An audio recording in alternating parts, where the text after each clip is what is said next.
ത്രിയേക ദൈവ തിരുനാമത്തിന് മഹത്വമുണ്ടാകട്ടെ. ദൈവത്തിൻ്റെ ഇരുവായ്ത്തല മൂർച്ചയേറിയ ജീവനുള്ള വചനം എന്നെ ശ്രവിക്കുന്ന നിങ്ങളുടെ ചിന്തകളെയും മനോഭാവങ്ങളെയും ഹൃദയങ്ങളെയും രൂപാന്തരപ്പെടുത്തട്ടെ എന്ന് ആമുഖമായി പ്രാർത്ഥിക്കുന്നു.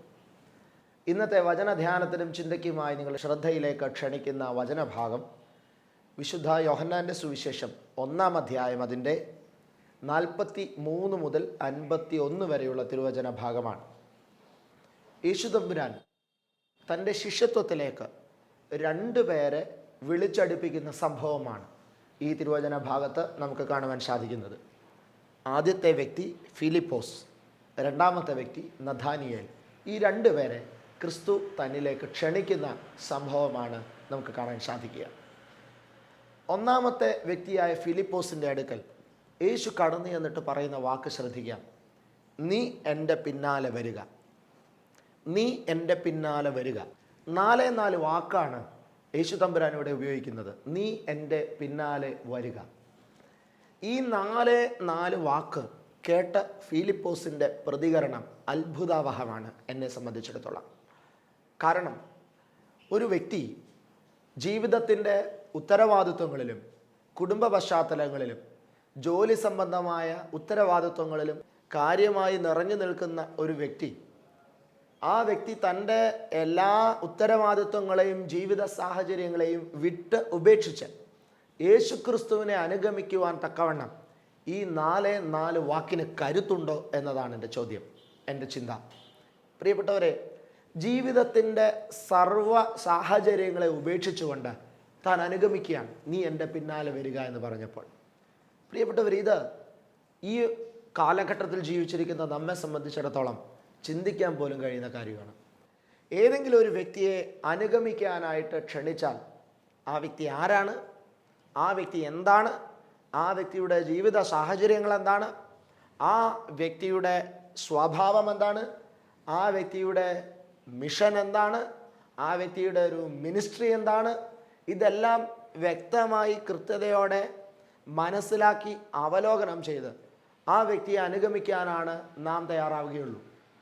ഇനി രണ്ടാമതായി നമ്മുടെ ഭാഗത്ത് നിന്ന് ചിന്തിച്ചാൽ നമ്മുടെ ഉത്തരവാദിത്വങ്ങൾ, നമ്മുടെ കുടുംബം, നമ്മുടെ ജോലി, നമ്മുടെ ജീവിത സാഹചര്യങ്ങൾ, അങ്ങനെ ജീവിതത്തിൻ്റെ ഭാരങ്ങളേറെ പേറി നടക്കുന്ന നാം ആ മേഖലകളെ ഒന്ന് സെറ്റിൽ ചെയ്യുകയെങ്കിലും ചെയ്യാതെ, മിനിമം വീട്ടിൽ ചെന്നൊന്ന് യാത്ര പറയുകയെങ്കിലും ചെയ്യാതെ, ഭാര്യയോടൊന്ന് ഞാൻ പോവുകയാണെന്ന് പറയുകയെങ്കിലും ചെയ്യാതെ, ജോലി ചെയ്യുന്ന സ്ഥലത്ത് ചെന്ന് ഒരു റെസിഗ്നേഷൻ ലെറ്ററെങ്കിലും കൊടുക്കാതെ ഈ അനുഗമനത്തിൻ്റെ എടുത്തുചാട്ടത്തിലേക്ക് പ്രവേശിക്കുക എന്ന് പറയുന്നത് ശരിയാണോ? അല്ലെങ്കിൽ ഇത് വല്ലതും സംഭവിക്കുന്ന കാര്യമാണോ? ഇത് നമ്മുടെ സാധാരണ ഭാഷയിൽ ചോദിച്ചാൽ ഇത് പ്രാക്ടിക്കലാണോ, നടക്കുന്ന കാര്യമാണോ? വളരെ ഗൗരവത്തോടുകൂടെ ചിന്തിക്കേണ്ട ഒരു കാര്യമാണ്. എന്നാൽ ഈ 2 സംശയങ്ങളും ബാക്കി നിൽക്കെ തന്നെ, അതായത് അനുഗമിക്കാൻ ക്ഷണിക്കുന്ന വ്യക്തിയുടെ ആധികാരികതയും സത്യസന്ധതയും കണ്ടെത്തുക എന്ന ഫാക്ടറും, അനുഗമിക്കാൻ ഇറങ്ങിച്ചെല്ലുന്ന എൻ്റെ ജീവിതത്തെ അതിനായി ഒരുക്കുക, ക്രമീകരിക്കുക എന്നുള്ള എൻ്റെ ഭാഗത്തു നിന്നുള്ള ഫാക്ടറും, ഈ സത്യസന്ധമായ 2 മേഖലകൾ നിലനിൽക്കെ തന്നെ അതിൻ്റെ നടുവിലുള്ള ഈ ക്ഷണം, നീ എൻ്റെ പിന്നാലെ വരിക എന്ന് പറയുന്ന ആ ക്ഷണം, ഇത് സകലവും ഉപേക്ഷിച്ച് ഈ വ്യക്തിയെ അനുഗമിക്കുവാൻ തക്കവണ്ണം കരുത്തുള്ളതാകുന്നത് എപ്പോൾ എന്നുള്ളൊരു ചോദ്യമാണ്. അല്ലെങ്കിൽ അത് സാധ്യതയുള്ളൊരു വിഷയമാണോ? ഇത് ഒരു വ്യക്തിയെ കൊണ്ട് നടക്കുന്ന കാര്യമാണോ? പ്രിയപ്പെട്ടവരെ, ഗൗരവത്തോടുകൂടെ നമ്മൾ ചിന്തിക്കേണ്ട ഒരു മേഖലയാണ്. എന്തായിരുന്നാലും ഒരു കാര്യം വളരെ വ്യക്തമാണ്. യേശുക്രിസ്തുവിൻ്റെ സ്വഭാവം ഇപ്രകാരം ക്ഷണിക്കുന്ന രീതിയാണുള്ളത്. ഒന്ന് മാറിപ്പോകാനോ, ഒന്ന് സെറ്റിൽ ചെയ്യാനോ, ഉത്തരവാദിത്വങ്ങളോട് ഒരു കോംപ്രമൈസ് എടുക്കാനോ, ഒരു റെസിഗ്നേഷൻ ലെറ്റർ കൊടുക്കാനോ പോലുമുള്ള അവസരം യേശുക്രിസ്തു ഇവിടെ കൊടുക്കുന്നില്ല എന്നുള്ളത് നമുക്കറിയാം. അത് താൻ അബദ്ധത്തിൽ കൊടുക്കാതിരുന്നതല്ല, ആ മേഖല താൻ ശ്രദ്ധിക്കാതിരുന്നതല്ല. കാരണം മറ്റൊരു വചനഭാഗം നമ്മൾ ശ്രദ്ധിക്കുമ്പോൾ അറിയാം, യേശുക്രിസ്തുവിനെ അനുഗമിക്കുവാനായിട്ട് ആഗ്രഹിച്ചൊരു വ്യക്തി കടന്നു വരുന്നുണ്ട്. യേശുവിനോട് പറയാണ്, ഗുരു, ഞാൻ നിന്നെ അനുഗമിക്കാം, പക്ഷെ ഞാൻ വീട്ടിൽ പോയി എൻ്റെ വീട്ടിലുള്ളവരോട് യാത്ര പറഞ്ഞിട്ട് വരുവാൻ എനിക്ക് അനുവാദം തരണമെന്നാണ് പറഞ്ഞത്. യേശു അയാളോട് പറഞ്ഞു, കലപ്പയ്ക്ക് കൈവച്ചിട്ട് പിന്നോട്ട് നോക്കുന്നവനാരും ദൈവരാജ്യത്തിന് കൊള്ളാവുന്നവനല്ല. വേറൊരു വ്യക്തിയുടെ അടുത്ത് യേശു തമ്പുരാൻ കടന്നു ചെന്നിട്ട് കടന്നു ചെന്നപ്പോൾ യേശു ആ വ്യക്തിയോട് പറഞ്ഞു, നീ എന്നെ അനുഗമിക്കുക. ഉടനെ ആ മനുഷ്യൻ പറഞ്ഞു, ഞാൻ നിന്നെ അനുഗമിക്കാം, പക്ഷെ ഞാൻ മുന്നമേ പോയി എൻ്റെ അപ്പനെ കുഴിച്ചിടാനായിട്ട് അനുവാദം തരണമെന്ന് പറഞ്ഞു. ഉടനെ യേശു അയാളോട് തിരിച്ചു പറഞ്ഞു, മരിച്ചവർ തങ്ങളുടെ മരിച്ചവരെ കുഴിച്ചിടട്ടെ. അപ്പോൾ അനുഗമിക്കാനായിട്ട് ഒരു വ്യക്തിയെ താൻ ക്ഷണിക്കുമ്പോൾ കടന്നു വരുന്ന വ്യക്തി അവരുടെ ജെനുവിനായിട്ടുള്ള ഉത്തരവാദിത്വങ്ങളൊന്ന് സെറ്റിൽ ചെയ്യട്ടെ എന്ന് ഒരു പ്രതിനിർദ്ദേശം പോലും സമർപ്പിച്ചാൽ അതുപോലും ദൈവരാജ്യത്തിൻ്റെ അനുഗമനത്തിന്, ക്രിസ്തുവിൻ്റെ അനുഗമനത്തിന് ശരിയല്ലാത്ത നിലപാടാണ് എന്നുള്ളത് വ്യക്തതയോടെ ക്രിസ്തു അവിടെ പ്രൂവ് ചെയ്യുന്നുണ്ട് എന്നുള്ളതാണ്. പ്രിയപ്പെട്ടവരെ, ഇതെന്തൊരു നിലപാടാണ്! ഈ കാലഘട്ടത്തിൽ ക്രിസ്തീയ സമുദായങ്ങളിൽ ഉള്ളവർ പോലും യേശു ക്രിസ്തുവിൻ്റെ ഈ നിലപാടിനെ അംഗീകരിക്കുമെന്ന് എനിക്ക് തോന്നുന്നില്ല. കാരണം എന്താ? ഇപ്പോൾ ഒരാൾ ഞാൻ ഇന്നു മുതൽ യേശുവിനെ അനുഗമിക്കാൻ പോവുകയാണെന്ന് ഒരച്ഛനോട് പറഞ്ഞാൽ, ഒരു ബിഷപ്പിനോട് പറഞ്ഞാൽ, ഉടനെ തന്നെ ആ അച്ഛൻ അല്ലെങ്കിൽ ബിഷപ്പ് ചെന്നിട്ട് പറയും, യേശുവിനെ അനുഗമിക്കുന്നതിന് മുൻപ് നീ ഇന്നത് ചെയ്യണം, നീ ഇന്നത് ചെയ്യണം, നീ വീട്ടിൽ പോയി നിൻ്റെ ഭാര്യയോട് പറയണം, നീ വീട്ടിൽ പോയി നിൻ്റെ മക്കളോട് പറയണം, നീ വീട്ടിൽ പോയി നിൻ്റെ കുടുംബാംഗങ്ങളോട് പറയണം, നിൻ്റെ ജോലി സംബന്ധമായ കാര്യങ്ങളൊക്കെ ഒന്ന് സെറ്റിൽ ചെയ്യണം, എന്നിട്ട് നീ യേശുവിനെ അനുഗമിച്ചോ. ആരായാലും ഇങ്ങനെ പറയത്തുള്ളൂ. ഈ ഒരു പശ്ചാത്തലത്തിൽ യേശു ക്രിസ്തുവിൻ്റെ ഈ പ്രവൃത്തി ഈ 21-ാം നൂറ്റാണ്ടിൽ എങ്ങനെ അക്സെപ്റ്റഡ് ആകും? എങ്ങനെ സാധിക്കും? ഏതെങ്കിലും ഒരു മനുഷ്യൻ അങ്ങനെ യേശുവിനെ അനുഗമിക്കാൻ കഴിയുമോ? പക്ഷേ തിരുവചനം നമ്മൾ ശ്രദ്ധയോടെ ധ്യാനിക്കുമ്പോൾ നമുക്ക് കാണാൻ സാധിക്കും, എല്ലാവരും യേശുക്രിസ്തുവിനെ അനുഗമിക്കുന്നത് അതേ പ്രകാരമാണ് എന്ന് നമുക്ക് കാണാൻ സാധിക്കും. യേശു തൻ്റെ ശിഷ്യന്മാരെ എല്ലാവരെയും വിളിച്ചപ്പോൾ ഇതേ സമീപനം തന്നെയാണ് പുലർത്തിയിരിക്കുന്നത്. പത്രോസ് വല നന്നാക്കിക്കൊണ്ടിരിക്കുകയായിരുന്നു. വല നന്നാക്കിക്കൊണ്ടിരുന്ന പത്രോസിൻ്റെ അടുത്ത് എന്നിട്ട് പറഞ്ഞു, എന്നെ അനുഗമിക്കുക. ഉടനെ തന്നെ വലയിൽ വളമെല്ലാം വിട്ടിട്ട് യേശുവിനെ അനുഗമിക്കുകയാണ്. അതുപോലെ തന്നെ ഓരോ വ്യക്തിയും നമ്മൾ എടുക്കാം. ലേവി ചുങ്കം പിരിച്ചുകൊണ്ടിരിക്കുകയായിരുന്നു. തൻ്റെ ഒഫീഷ്യൽ ഡ്യൂട്ടിയിലാണ് ലേവി. ചുങ്കം പിരിച്ചുകൊണ്ടിരിക്കുന്ന ഒഫീഷ്യൽ ഡ്യൂട്ടി നിർവഹിച്ചുകൊണ്ടിരിക്കുന്ന ആൾ ആ പണം തിരിച്ചു കൊണ്ടുവന്ന് ഓഫീസിലൊന്ന് സെറ്റിൽ ചെയ്യട്ടെ എന്ന് പറയാൻ പോലുള്ള ഒരു സാഹചര്യമില്ല. പുള്ളിക്കാരൻ നേരെ കർത്താവിനെ അനുഗമിക്കുകയാണെന്ന് നമുക്ക് കാണാൻ സാധിക്കും. പ്രിയപ്പെട്ടവരെ, ഓരോ ശിഷ്യന്മാരുടെ അടുത്ത് ക്രിസ്തുവിൻ്റെ സമീപനം ഇതുതന്നെ. പ്രിയപ്പെട്ടവരെ, എങ്ങനെയാണ് ഒരു മനുഷ്യൻ ഇങ്ങനെ ഇറങ്ങിപ്പോകാൻ പറ്റുന്നത്? പ്രിയപ്പെട്ടവരെ, എന്നാൽ ഇവിടെ നമ്മൾ തിരിച്ചറിയണം, ഈ ലോകത്ത് ഞാനും നിങ്ങളും ജീവിക്കുന്ന സാഹചര്യങ്ങളിലൊക്കെ ഇപ്രകാരം ആരോടും യാത്ര പറയാതെ ഇറങ്ങിപ്പോകേണ്ടി വരുന്ന ഒരു സന്ദർഭം എല്ലാ മനുഷ്യൻ്റെയും ജീവിതത്തിൽ സ്വർഗം കുറിച്ചിട്ടുണ്ട്. ഞാൻ ക്രിസ്തുവിൻ്റെ പിന്നാലെ പോകുമ്പോൾ, യേശു ക്രിസ്തുവിനെ അനുഗമിക്കുമ്പോൾ ആരോടും പറഞ്ഞില്ല എന്നതിനെക്കുറിച്ച് പരാതി പറയാൻ ചുറ്റുപാടും ആളുണ്ടാവും. പക്ഷേ ആരോടും പറയാതെ, ആരോടും യാത്ര ചോദിക്കാൻ പോലും ആകാതെ ജീവിതത്തിൻ്റെ ഒരു ദിവസം ഇറങ്ങിപ്പോകേണ്ടി വരുന്ന ഒരവസ്ഥ ഈ എല്ലാ മനുഷ്യൻ്റെയും ജീവിതത്തിൽ ദൈവം കുറിച്ച് വെച്ചിട്ടുണ്ട്. ആ കാര്യം സംഭവിക്കുമ്പോൾ ആരും യാത്ര പറഞ്ഞില്ലല്ലോ എന്ന് പരാതി പറയാറില്ല. ജോലി ചെയ്തുകൊണ്ടിരിക്കുകയായിരുന്നല്ലോ എന്ന് പരാതി പറയാറില്ല. റെസിഗ്നേഷൻ ലെറ്റർ കൊടുത്തില്ലല്ലോ എന്ന് പരാതി പറയാറില്ല. ഏതാണ് ആ അവസ്ഥ അറിയോ? ആ അവസ്ഥയാണ് മരണം. മരണം എന്ന് പറയുന്ന ഒരു അവസ്ഥ ഔചിത്യ ബോധമില്ലാത്ത അതിഥിയെ പോലെ ഒരു മനുഷ്യൻ്റെ ജീവിതത്തിലേക്ക് കടന്നു വരുമ്പോൾ അവിടെ ഞാൻ ഒരുപക്ഷെ ജോലി ചെയ്യുകയായിരിക്കാം, ഒരുപക്ഷെ ഞാൻ ചുങ്കം പിരിച്ചുകൊണ്ടിരിക്കുകയായിരിക്കാം, ഞാനൊരുപക്ഷെ എൻ്റെ ജീവിതത്തിൻ്റെ ഉത്തരവാദിത്വങ്ങളിലായിരിക്കാം, ഞാൻ എൻ്റെ വീട്ടിലേക്ക് പച്ചക്കറി മേടിക്കാൻ പോയതായിരിക്കാം, എൻ്റെ കുടുംബത്തിൻ്റെ ഭാവി സെറ്റിൽ ചെയ്യുന്നതുമായി ബന്ധപ്പെട്ട് എന്തെങ്കിലും പ്രവൃത്തി ചെയ്യാൻ പോയതായിരിക്കാം. പക്ഷേ മരണമെന്ന അതിഥി ജീവിതത്തിലേക്ക് കടന്നു വന്നാലോ ആരോടും യാത്ര പറയില്ല, പറയാൻ സമയമില്ല, നമ്മൾ പോലും അറിയില്ല. മരണം കടന്നു വരുന്നത് മരിക്കുന്ന ആൾ പോലും അറിയുന്നില്ല. എന്തായിരുന്നാൽ തന്നെയും അവിടെ ആർക്കും ഒരു പരാതിയില്ല. എടാ, നീ ജോലി ചെയ്തുകൊണ്ടിരുന്നപ്പോൾ ഒരു റെസിഗ്നേഷൻ ലെറ്റർ തന്നിട്ട് നിനക്ക് മരിക്കാൻ മേലായിരുന്നോ? ആരും ചോദിക്കില്ലല്ലോ. ഭാര്യ പറയില്ലല്ലോ, ചേട്ടാ വന്ന് എൻ്റെ അടുത്തൊന്ന് പറഞ്ഞേച്ച് ഞാൻ മരിക്കാൻ പോവാന്നൊന്ന് പറഞ്ഞേച്ച് മരിക്കാൻ മേലായിരുന്നോ? ആരും പരാതി പറയില്ലല്ലോ. ബുദ്ധിയുള്ളവരാരും വിദ്യാഭ്യാസമുള്ളവരാരും പരാതി പറയില്ലല്ലോ. എന്താണ് ഇവിടെ പരാതിയില്ലാത്തത്? എന്താണ് ഇവിടെ പരാതിയില്ലാത്തത്? കാരണം മനുഷ്യൻ അത് തൻ്റെ ജീവിതത്തിൻ്റെ ഒരവസ്ഥയായി അംഗീകരിച്ചു കഴിഞ്ഞതുകൊണ്ടാണ് അതിന് പരാതിയില്ലാത്തത്. തൻ്റെ ജീവിതത്തിൻ്റെ ഒരു അവസ്ഥയായിട്ട് മനുഷ്യൻ ലോകത്തിൻ്റെ നിയമങ്ങൾ, നിയമ സംവിധാനങ്ങൾ എല്ലാം മരണമെന്ന യാഥാർത്ഥ്യത്തെ ഔചിത്യ ബോധമില്ലാതെ കടന്നു വരുന്ന ഒരു അവസ്ഥയായി അക്സെപ്റ്റഡ് ആണ്. പ്രിയപ്പെട്ടവരെ, ഒരു വിഷയം ലോകത്താൽ അക്സെപ്റ്റഡ് ആണ് എങ്കിൽ, ഒരു വിഷയം വ്യക്തിയാൽ അക്സെപ്റ്റഡ് ആണെങ്കിൽ അത് എത്രമാത്രം വേദന നിറഞ്ഞ അവസ്ഥയാണെങ്കിൽ പോലും, എത്ര മാത്രം സത്യമല്ലാത്ത അവസ്ഥയാണെങ്കിൽ പോലും അതിനെതിരെ പരാതി ഉണ്ടാകില്ല എന്നതാണ് നമ്മൾ തിരിച്ചറിയേണ്ടത്. എന്തുകൊണ്ടാണ് അപ്പോൾ യേശു ക്രിസ്തുവിനെ അനുഗമിക്കുമ്പോൾ എല്ലാം വിട്ടുപേക്ഷിക്കുന്നത് ഒരു പരാതിയായി മാറുന്നത്? അതിൻ്റെ കാരണം മറ്റൊന്നുമല്ല, ഇത് ലോകത്തിന് അക്സെപ്റ്റഡ് ആയിട്ടുള്ളതല്ല ഈ അവസ്ഥ എന്നുള്ളത് കൊണ്ടാണ്. അനുഗമനം എന്ന് പറയുന്നത്, ശിഷ്യത്വം എന്ന് പറയുന്നത് ലോകത്തിന് സ്വീകരിക്കാൻ കഴിയുന്ന, ലോകത്തിന് അംഗീകരിക്കാൻ കഴിയുന്ന ഒരവസ്ഥയെ അല്ല. ഇത് വളരെ വ്യക്തമായി നമ്മൾ തിരിച്ചറിയണം. അതുകൊണ്ടാണ് പ്രിയപ്പെട്ടവരെ, യേശുക്രിസ്തുവിനെ അനുഗമിക്കുന്ന ഒരു വിഷയത്തിലേക്ക് കടന്നു വരുമ്പോൾ നമ്മൾ ആശങ്കാകുലരാകുന്നത്. എന്നാൽ മരണം വരുമ്പോൾ പരാതിയില്ലല്ലോ, അനുഗമനം വരുമ്പോഴാണ് പരാതിയുള്ളത്. യേശുക്രിസ്തുവിനെ അനുഗമിക്കുക, തൻ്റെ ശിഷ്യനായി തീരുക എന്ന് പറഞ്ഞാൽ യഥാർത്ഥ അർത്ഥം എന്താണെന്നറിയാമോ? മരിക്കുക എന്ന് തന്നെയാണ്. യേശുക്രിസ്തുവിനെ അനുഗമിക്കുന്നത് ഈസ് ഈക്വൽ ടു മരണം, ഒരു സംശയവും വേണ്ട. ഈ ലോകവുമായ ബന്ധത്തിലുള്ള മരണമാണ് അനുഗമനം. ഈ ലോകത്തിലെ എൻ്റെ ബന്ധങ്ങളുമായിട്ടുള്ള ബന്ധത്തിലുള്ള മരണമാണ് അനുഗമനം. പ്രിയപ്പെട്ടവരെ, അവിടെ മരണം നടന്നു കഴിയുമ്പോൾ പിന്നെ എന്ത് സംഭവിക്കുന്നു? ആ മരണം നടന്ന വ്യക്തിയെ സംബന്ധിച്ചിടത്തോളം താൻ മരിച്ച് ആരോട് ചേരുന്നു എന്നുള്ളതിന് മാത്രമാണ് പ്രാധാന്യം. താൻ എവിടെ എത്തിച്ചേരുന്നു എന്നുള്ളതിന് മാത്രമാണ് പ്രാധാന്യം. പിന്നെ തൻ്റെ പിന്നിലുള്ളതിനെ കുറിച്ച് തനിക്ക് ആശങ്കയില്ല, തൻ്റെ പിന്നിലുള്ളതിനെ കുറിച്ച് തനിക്ക് പരാതിയില്ല, തൻ്റെ ഉത്തരവാദിത്വങ്ങളെക്കുറിച്ച് തനിക്ക് ആശങ്കയില്ല. യേശുക്രിസ്തുവിനെ അനുഗമിക്കുന്ന അനുഭവത്തിലേക്ക് കടന്നു വരുമ്പോൾ ഈ 4 വാക്കിന്, നീ എൻ്റെ പിന്നാലെ വരിക എന്ന് പറയുന്ന വാക്കിന് അത്രമേൽ കരുത്തുണ്ട് എന്നുള്ളതാണ്. യേശുക്രിസ്തു ഒരു മനുഷ്യനെ വിളിക്കുമ്പോൾ മരണത്തിലേക്കാണ് വിളിക്കുന്നത് എന്ന് തന്നെ തിരിച്ചറിയണം.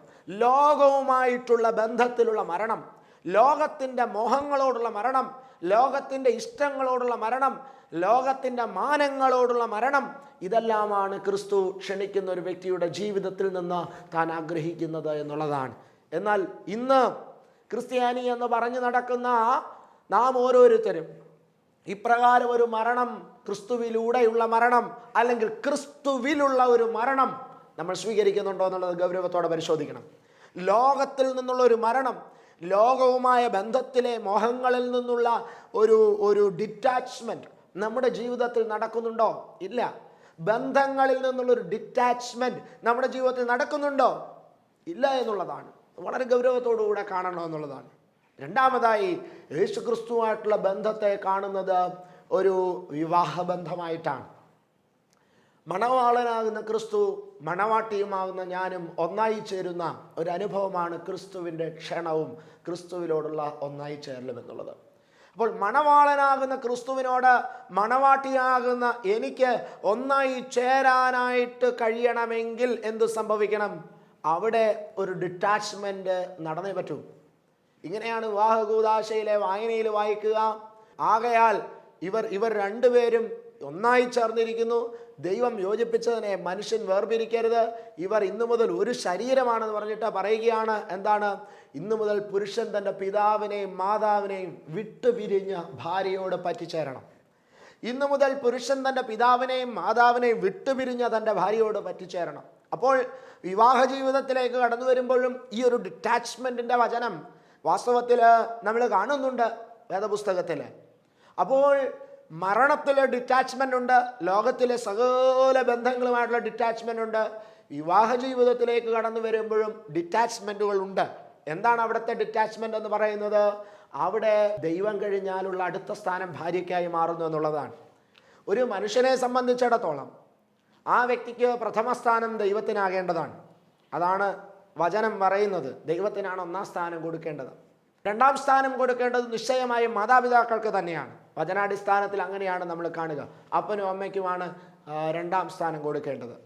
എന്നാൽ വിവാഹ ജീവിതത്തിലേക്ക് ഒരാൾ പ്രവേശിച്ചാൽ, കുടുംബ ജീവിതത്തിലേക്ക് ഒരാൾ പ്രവേശിച്ച് കഴിഞ്ഞാൽ പിന്നെ രണ്ടാം സ്ഥാനം എന്ന് പറയുന്നത് ജീവിത പങ്കാളിക്കായി മാറുകയാണ്. പിന്നെ മാതാപിതാക്കൾക്കല്ല രണ്ടാം സ്ഥാനം. ദൈവം കഴിഞ്ഞാൽ രണ്ടാമത്തെ സ്ഥാനം ജീവിത പങ്കാളിക്കാണ്.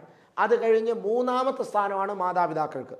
ഇന്ന് കുടുംബ ബന്ധങ്ങളുടെ വിള്ളലുകൾ ചർച്ച ചെയ്യുമ്പോൾ, ഡിവോഴ്സ് ഇഷ്യൂസും ഫാമിലി പ്രോബ്ലംസും ഒക്കെ കൗൺസിലിങ്ങിനൊക്കെ കടന്നു വരുമ്പോൾ, അവരുടെ പ്രശ്നങ്ങൾ പരിശോധിച്ചെടുക്കുമ്പോൾ 90% പ്രശ്നങ്ങൾ നിലനിൽക്കുന്നത് മാതാപിതാക്കളുമായിട്ടുള്ള ബന്ധത്തിലാണ്. മാതാപിതാക്കൾ മക്കളെ വലിയ സ്ഥാനം കൊടുത്ത്, ദൈവത്തെക്കാൾ കൂടുതൽ സ്ഥാനം കൊടുത്ത് കാണുകയും മാതാപിതാക്കൾക്ക് ആ സ്വാതന്ത്ര്യം, മക്കളുടെ കുടുംബജീവിതത്തിനുള്ള സ്വാതന്ത്ര്യം മാതാപിതാക്കൾ കൊടുക്കാതിരിക്കുകയും ചെയ്യുന്ന ഒരു അനുഭവം.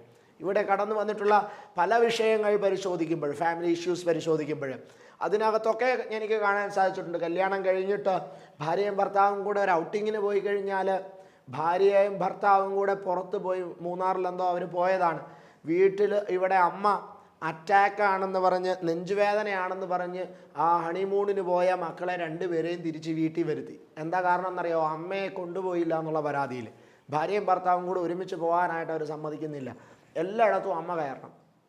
ഭാര്യയും ഭർത്താവും ഒരുമിച്ച് താമസിക്കുന്ന ബെഡ്റൂമിനകത്ത് അമ്മയ്ക്ക് പ്രവേശിക്കണം. അമ്മ അവിടെ കയറി കാര്യങ്ങൾ നിയന്ത്രിക്കാൻ പോവാണ്.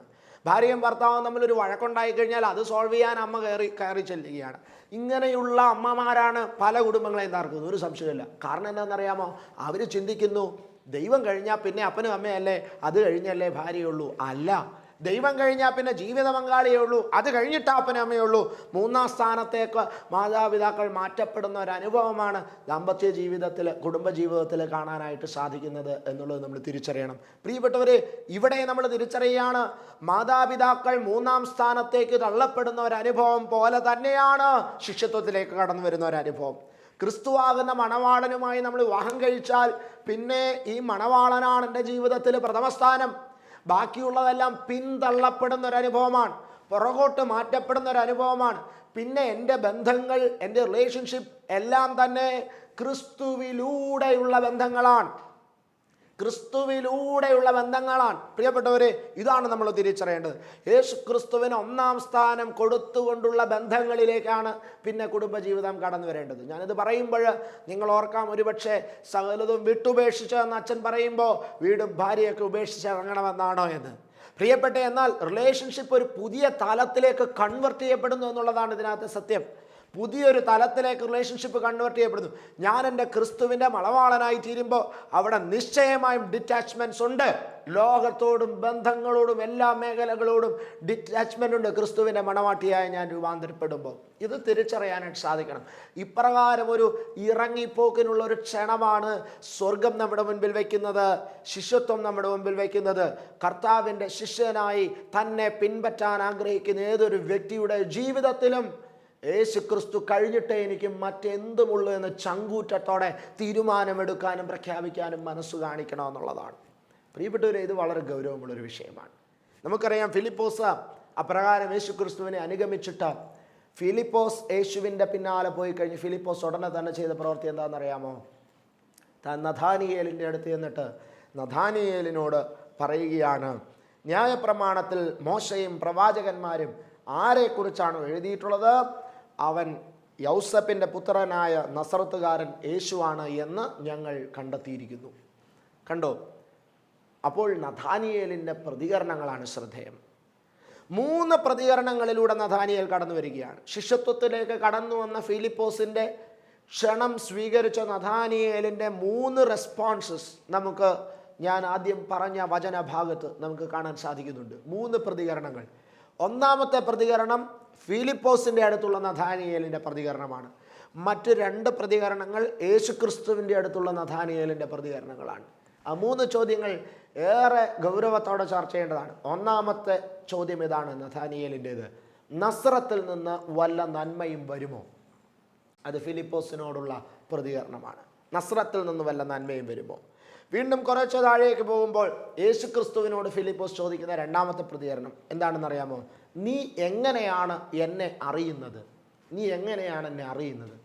ഇതെല്ലാം കഴിഞ്ഞ് യേശു ഫിലിപ്പോസിൻ്റെ നഥാനിയേലിൻ്റെ ജീവിത സാഹചര്യം പറഞ്ഞതിന് ശേഷം, അത്തിയുടെ ചുവട്ടിൽ ഞാൻ നിന്നെ കണ്ടു എന്നുള്ള സ്റ്റേറ്റ്മെൻറ്റ് ക്രിസ്തു പറഞ്ഞതിന് ശേഷമുള്ള 3ാമത്തെ റെസ്പോൺസ് നഥാനിയേൽ പറയാണ്, ഗുരു, നീ തന്നെ ദൈവപുത്രൻ, നീ ഇസ്രായേലിൻ്റെ രാജാവ്.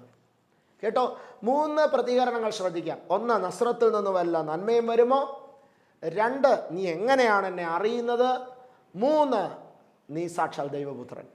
പ്രിയപ്പെട്ടവരെ, ഈ നസ്രത്തിൽ നിന്ന് നന്മ വരുമോ എന്ന ചോദ്യത്തിൽ നിന്ന് നീ ദൈവപുത്രൻ എന്ന പ്രഖ്യാപനത്തിലേക്ക് നഥാനിയേലിൻ്റെ കാഴ്ചപ്പാട്, ക്രിസ്തുവിനെ കുറിച്ചുള്ള തിരിച്ചറിവ് രൂപാന്തരപ്പെടുന്നതിനിടയായ സംഭവം എന്താണ്?